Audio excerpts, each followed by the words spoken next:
Good morning guys, in front of me is iPad Air from 2025 and let me show you how to change wallpaper on this device. At first open the settings, then find and select wallpaper and here mark add new wallpaper.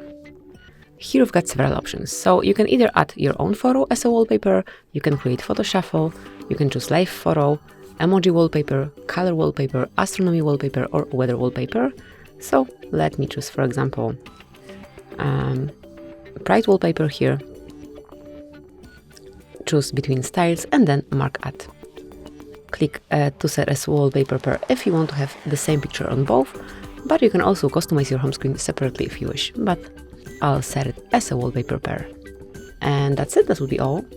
Thank you for watching, please subscribe our channel and leave the thumbs up.